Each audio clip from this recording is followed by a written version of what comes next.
Hey guys, welcome to my YouTube channel. This is the first video that I've ever done, so I'm a little bit nervous, but I'm also really excited because this is the first time that I've ever really had a space where I can talk about the things that I'm interested in, and those happen to be tarot and astrology. I'll probably include other pagan and witchy topics in my videos, but for now I just want to focus on tarot and astrology because today I wanted to do a video about my tarot associations within the major and minor arcana to each zodiac sign or sun sign. And yeah, I thought that'd be like a fun way to kick things off. We're going to start from Aries and go to Pisces, so if you're interested, stay tuned, and if you have associations of your own, please leave them in the comments below. It's all personal, it's all relative, and I'm very intrigued and interested to know what you guys think. So thanks for staying tuned, and here we go.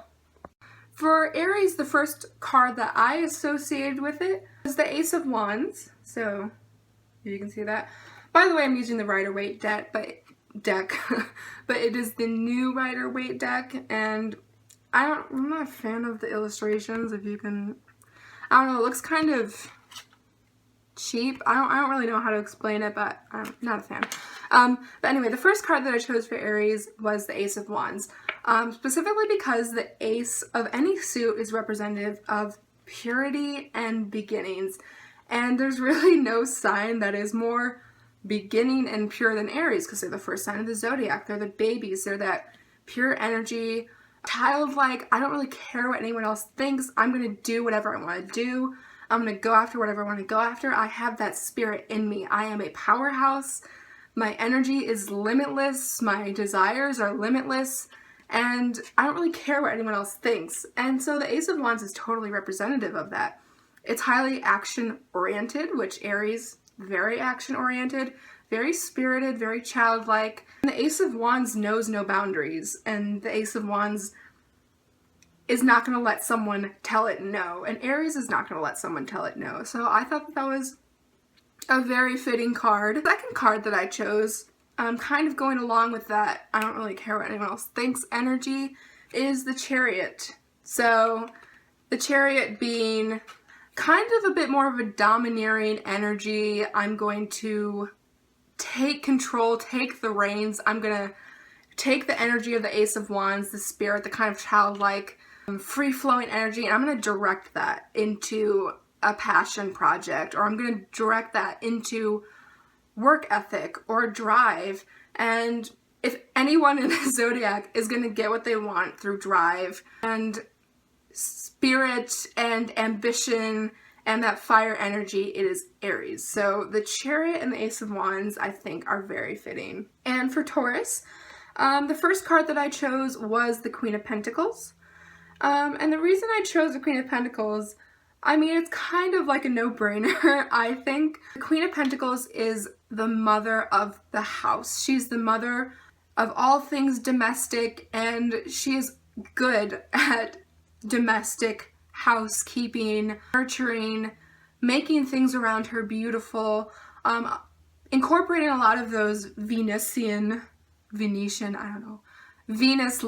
qualities, bringing those qualities into the house, making things beautiful, making sure her children are fed, the house is cleaned, and that is so representative of Taurus, because Taurus loves domestic life. Taurus loves to be domestic. Taurus is a very nurturing sign. It's a very motherly sign. I don't think a lot of people would necessarily associate that with Taurus, but I for sure see it. I mean, they're ruled by Venus, so they love harmony and home life specifically. So that includes things like taking care of children and all that kind of stuff. So Queen of Pentacles for sure is Taurus.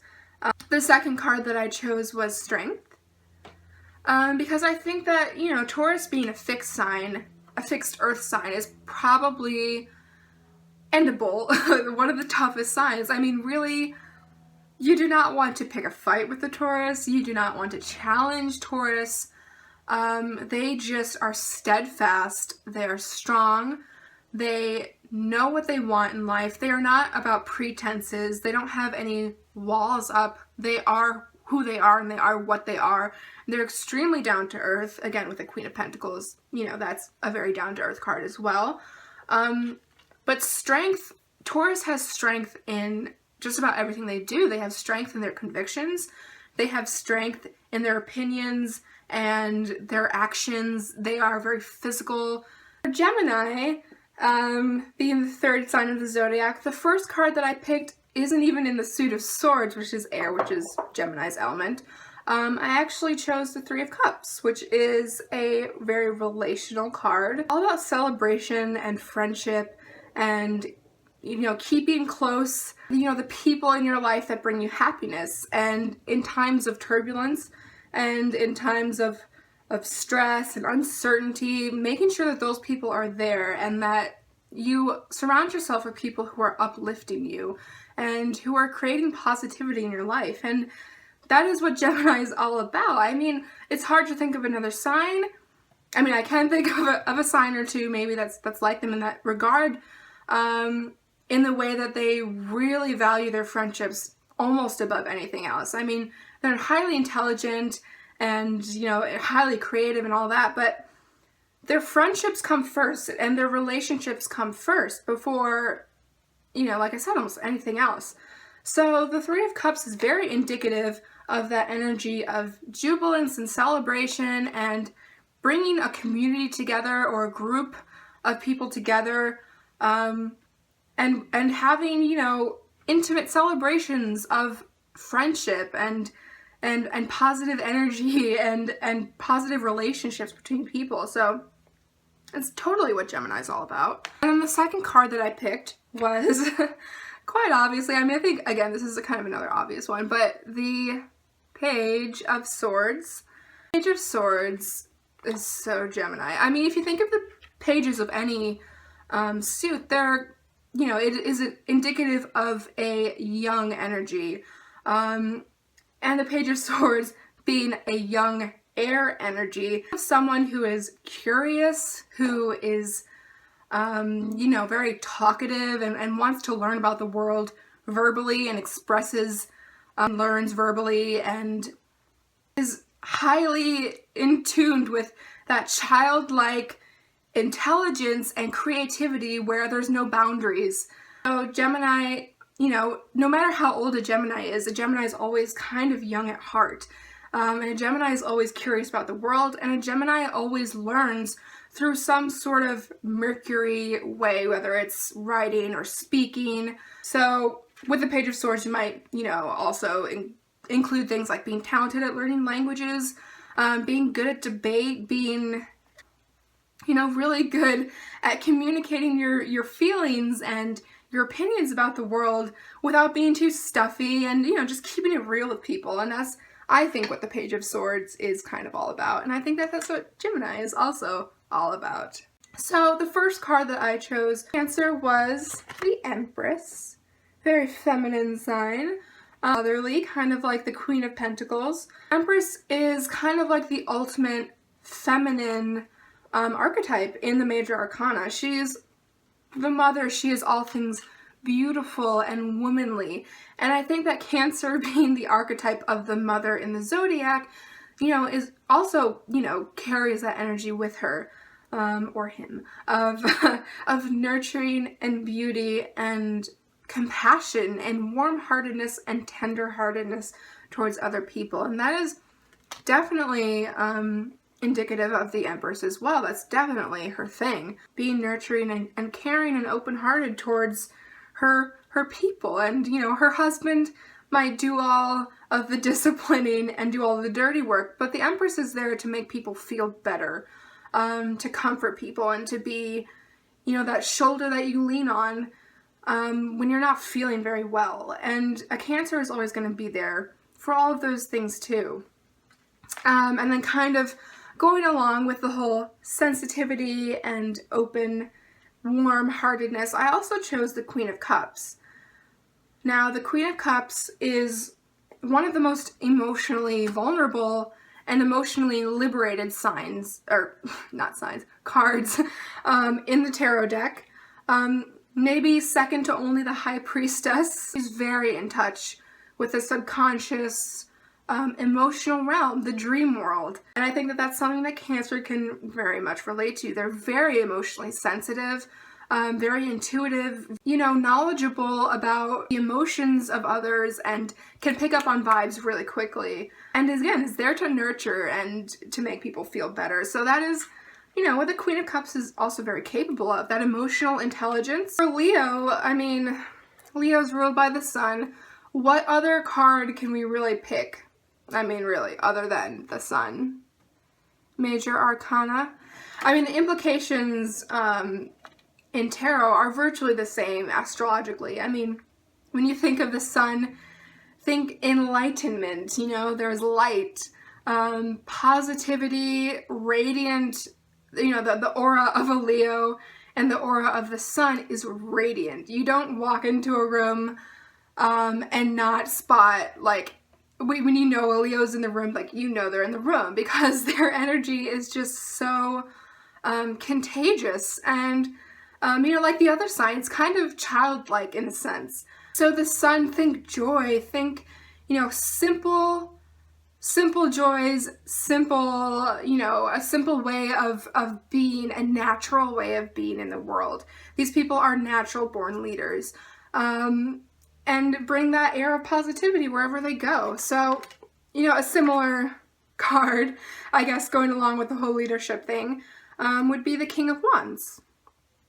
So this guy is a natural born leader, and, you know, Leos, natural born leaders.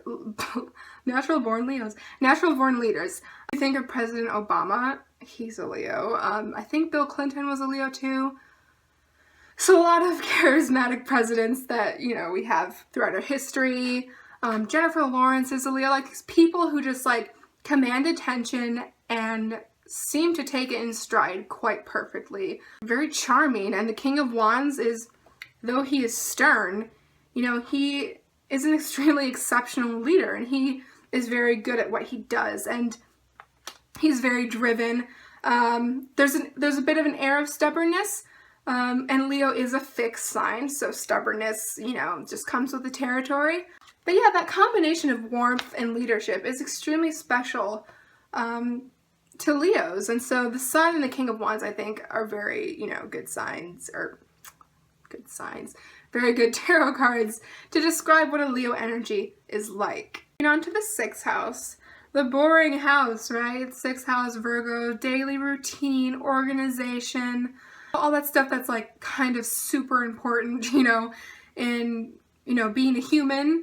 6th house is the earthly house of routine. It is, what do you do when you wake up in the morning to get yourself ready for the day? How do you manage your time? How do you tie your shoes? How do you brush your teeth? How do you, you know, create a system of organization to make sure that you can effectively reach whatever document you need to reach at a certain point in time. You know, all that kind of stuff that people take for granted and that when people don't have in check, their lives, you know, are stalled. And if you're not organized and if you don't have a daily routine that benefits you, how far can you get in achieving your goals and your dreams? Because everything is done incrementally. I mean, anything that's worth it is done over time. And the 6th house and Virgos understand that. And that's why I love Virgos, and as a Pisces, I need a lot of Virgo energy in my life. The tarot card that I thought would associate with Virgo pretty well is the King of Pentacles. So the King of Pentacles, again, he is the master of daily routine. He is the master of this very earthly realm of meticulousness and making sure that things are in check and making sure that things are in order before you can go on and reach those big lofty dreams. You have to make sure that you have your feet on the ground. And the King of Pentacles knows that very well, and he's a disciplined guy, and Virgos are so disciplined. That is something that I think is so admirable, is that when a Virgo commits to something and when a Virgo says this is what needs to be done, they know A, B, and C. They know what those things are, and they're willing to do that, unlike, you know, some signs who are just, you know, more content to just sort of sit back and daydream about it and think about it and worry about it a Virgo does it and gets it done before he or she can have a panic attack over how much they have to do. And the King of Pentacles is really, good at that sort of thing. And then the second card that I chose for Virgos is Judgment. Because I think Virgos, being an incredibly intelligent sign, they're the kind of sign to have an epiphany, and at the same time, instead of just saying, wow, this is a big deal, what am I going to do about this thing that I just realized?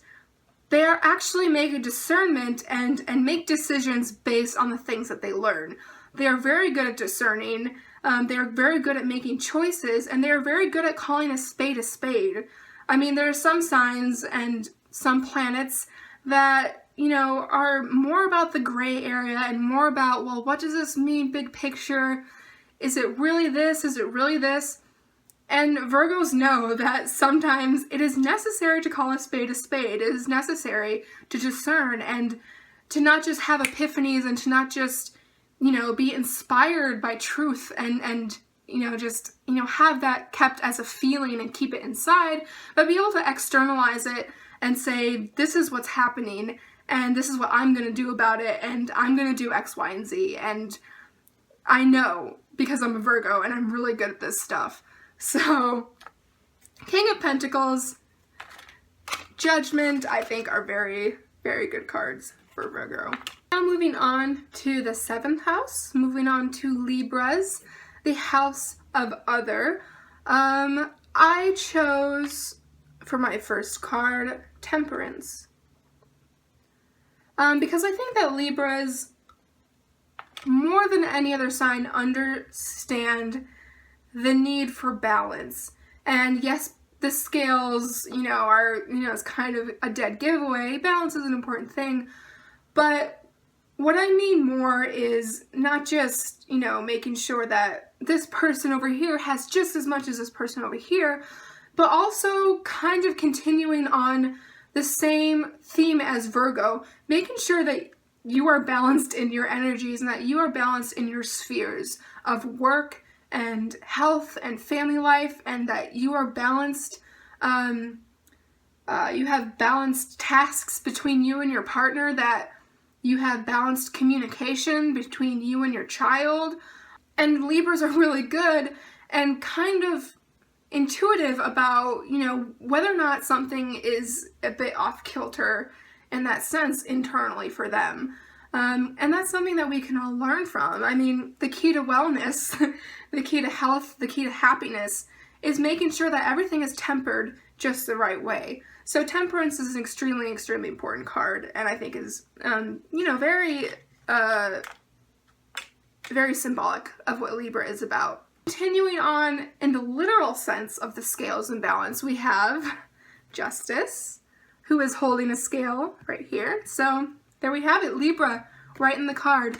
So we have Temperance on the personal level of making sure that, everything's flowing, nothing's, too overbearing in my life. With Justice, we have it sort of macro, sort of big picture. Social justice issues. Are there people being oppressed, and what can I do about it? How can I speak up about this? How can I take responsibility for someone who's disenfranchised? How can I be a part of the solution to balance the scales in society? What can I do? And Libra being the sign of the 7th house, which is the opposite sign of the 1st house of self, the 7th house is the house of other. So Libras are incredibly, incredibly sensitive to the needs of others and to when things are going wrong, in society and someone's being disenfranchised. A Libra is very attuned to that. They're very empathic in that way. It's a very special thing. And again, Libra is ruled, like Taurus, by Venus. So they are very genial, charming people. They like harmony. They like everyone to be okay. And they do that through the element of air, through the element of, speaking, the mental realm, writing, orating, all that kind of stuff. So Justice and Temperance, I think are very Libra. Scorpio, we are in the, what house is Scorpio? 8th house, we're in the 8th house.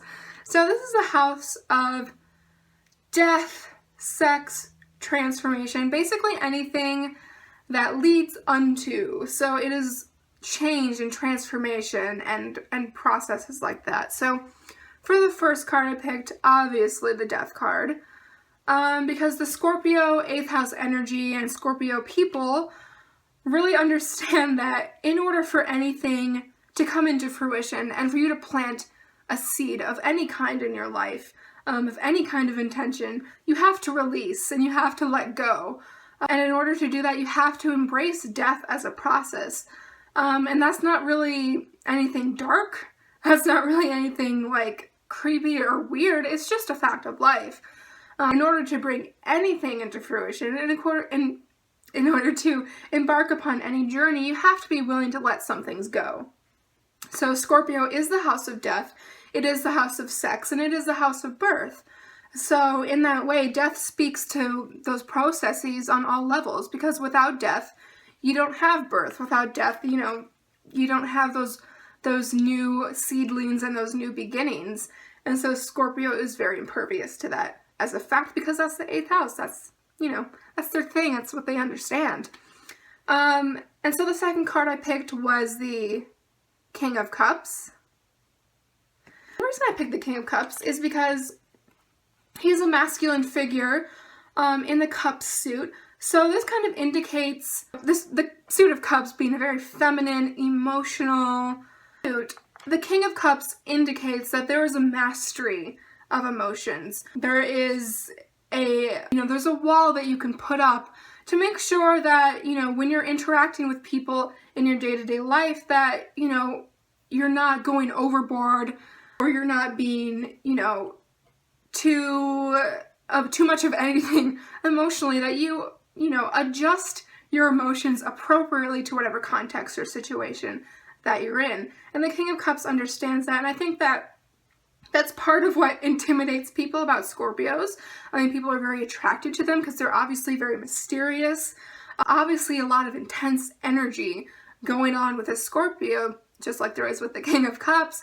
But part of the reason people are so intimidated is because Scorpios are so in control and they're so calculated, and they just know. They know how to interact in the world very precisely, and they know how to keep things to themselves and what to show to people. And the King of Cups is the same way. He knows what to show to people, and he knows what to keep inside.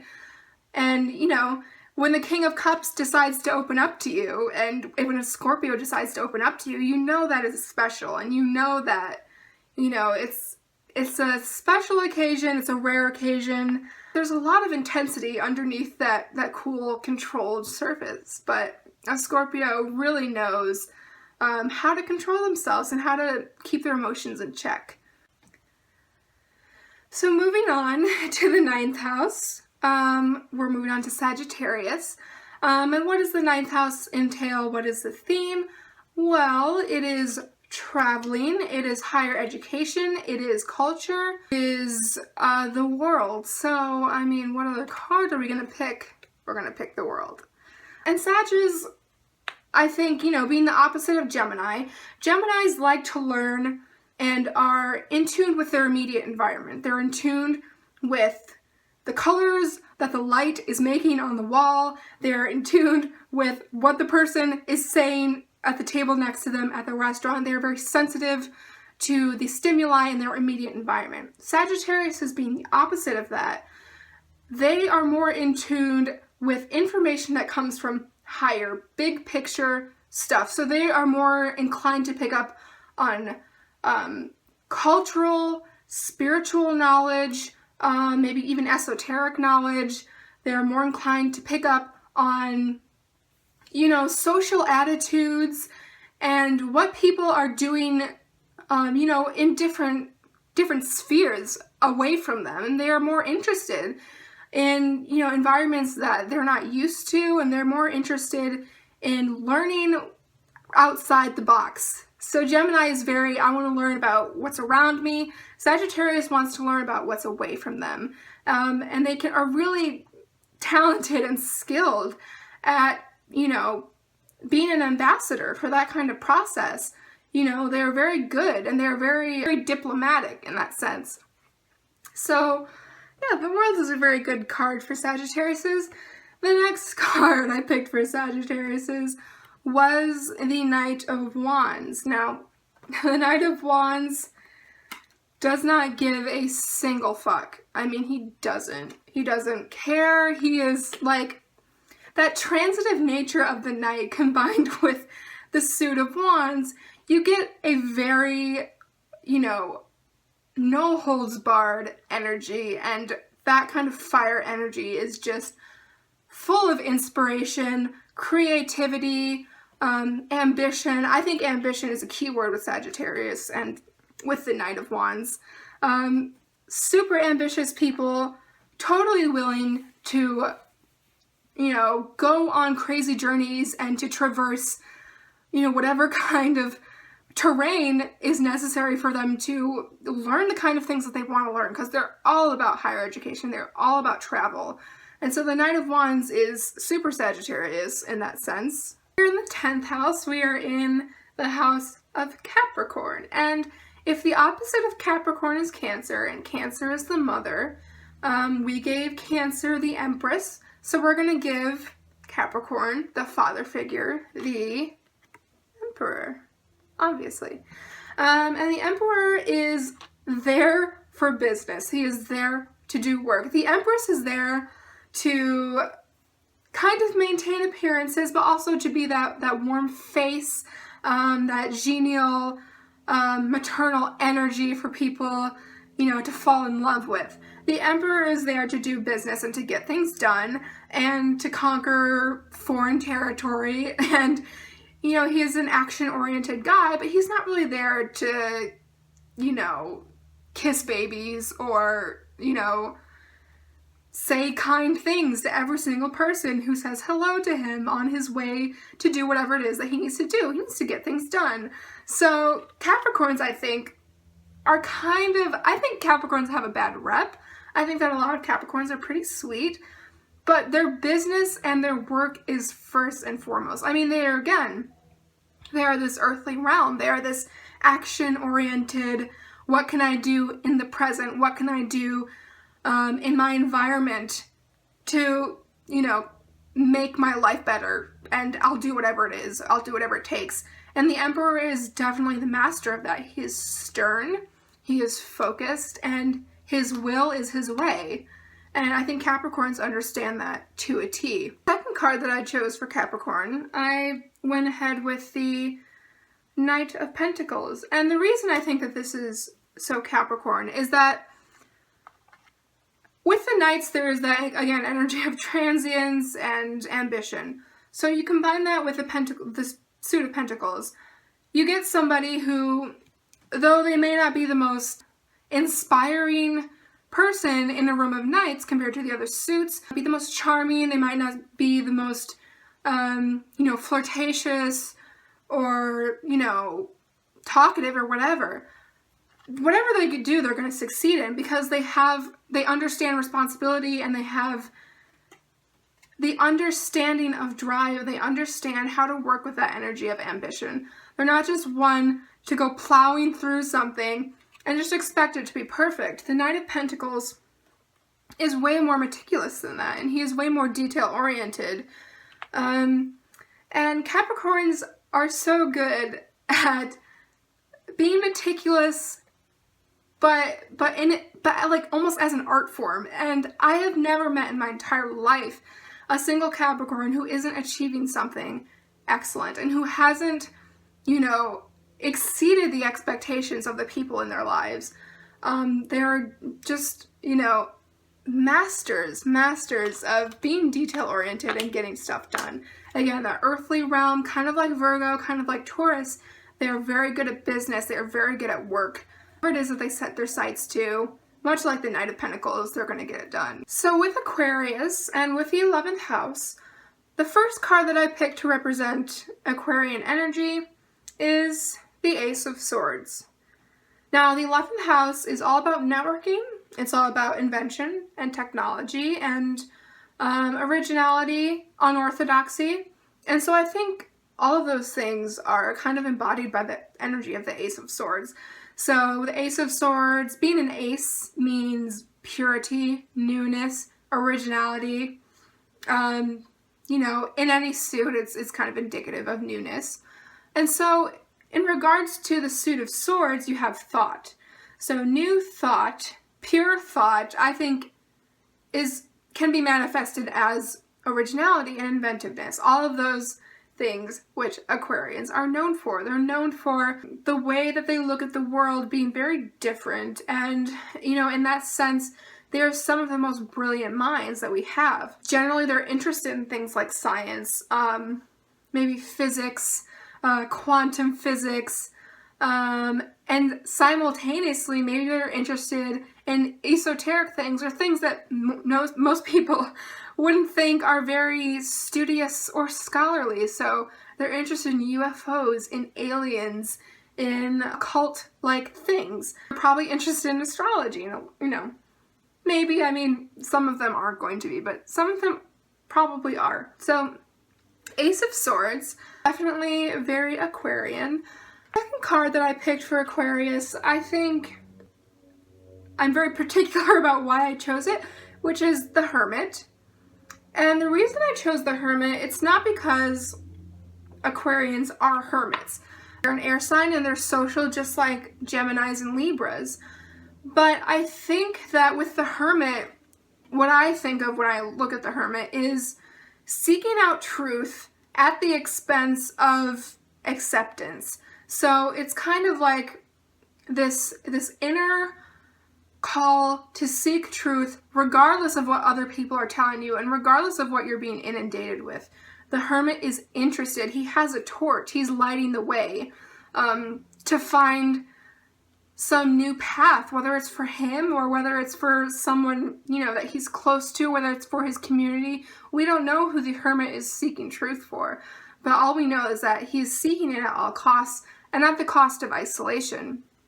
So whether or not it's self-imposed, Aquarians are known for kind of being detached, kind of picky, and they're kind of particular about, you know, what environments they put themselves in, what people they let into their sphere, because they're interested in things that, you know, kind of are off the cusp and kind of, you know, fringe. They're, you know, the truth that they seek is kind of, you know, off a lot of people's radars. And so that can lead to a lot of soul seeking on their own. And I think that Aquarians, they are the most individualistic sign, yet they're, you know, they're doing it for a purpose. They're seeking for a purpose and they're seeking truth for a higher purpose. They're not just doing it to be hipster or to be, you know, anything. They're doing it because they're genuinely interested in that kind of stuff. And lastly, we have Pisces.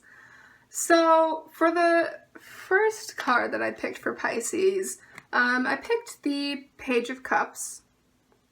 And the reason I picked the Page of Cups is because we have this kind of, as with all the pages, youthful energy, but also willingness to be open and to be warm to anybody, to extend that hand of compassion and to extend that hand of sensitivity and empathy and to lend an ear to anybody. It doesn't matter who it is, what your social status is, whether or not you know this person, you know, totally well, whether or not you've been acquainted for 10 years or 10 minutes.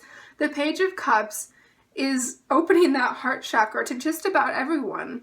And to some people that may come across as naivete and, you know, dumb youth. Why would you don't need to be kind to everybody. That's stupid. But I think it's good for humanity that we all are open to each other on a certain level and that we all allow each other to tell our stories and that someone's there to listen to that and to validate each other's experiences. And you can only do that if you extend that hand or if you extend the cup as the page is doing. So a Pisces is extremely compassionate and extremely empathetic to the point where you know, it's kind of hard to go out in the world as a Pisces and not care. They kind of automatically care by default. Being the 12th house of everything. The 12th house is everything and nothing. So the 12th house is just like this endless abyss of subconscious, emotional, Neptunian stuff. So with that being said, the Page of Cups really encourages us not to suppress and not to close yourself off too much to the world, because you could be missing out on some really great stories, on some really great connections, and on some really great opportunities. You never know what the person next to you has to offer. You never know if you keep yourself, too closed off. And that's not, good for a Pisces. That's not good for, really any of the water signs. Being an emotional person in the world, it's not good to suppress, it's not good to repress, good to be open and to extend, kindness to all people, and maybe not let them totally take over your psychology and take over energy, but you can always be kind and you can always, be curious about your fellow man. And then the second card that I chose for Pisces is the Moon. So you can see here. And I think a lot of people might, well, I know that, like, if you were to research or look up the Tarot Association's astrologically of the Moon, they'd say Moon, Cancer. Cancer is ruled by the Moon.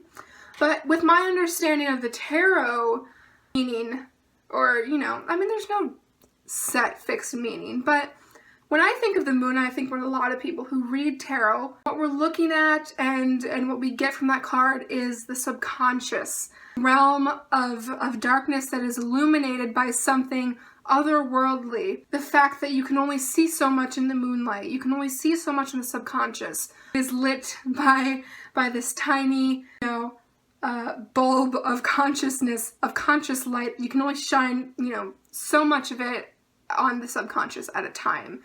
And so that's what the Moon really represents. It's mystery, it's things that we can't really understand. It's the nighttime. So I think this is very 12th house. The 12th house is a house that nobody understands. It's the collective unconscious. It's what creates empathy between people. It's what allows us to connect. But at the same time, it is everything and nothing. It is the house of where, fantasy and delusion runs rampant, so we don't really understand it. We can try to, and we can, go back there and reach in there, discover gems, one thing at a time. We'll never get the big picture because it's always going to be nighttime in there. But there's a moon, and that moon represents our consciousness and how much of it we're willing to shine on the terrain of our subconscious, depending on how scared we are. Are we scared? Are we going to give into our anxiety of the darkness? Are we going to give into the anxiety that comes with the subconscious? Are we going to give into our fears? All right, guys, that's it for today. This has been a fun video to make. If you have any other, thoughts or comments about tarot cards and associations in general, whether or not they're astrological, just your thoughts on the major and minor arcana, leave them below. I would love to have some discussions about them with you. And if there are any other videos that you're interested or potentially interested in me making, also leave that in the comments. Some, viewer participation would be really nice here. Starting a new channel is kind of intimidating. So thanks for watching, and this has been fun. This has been great, and I'll see you again next time. Bye!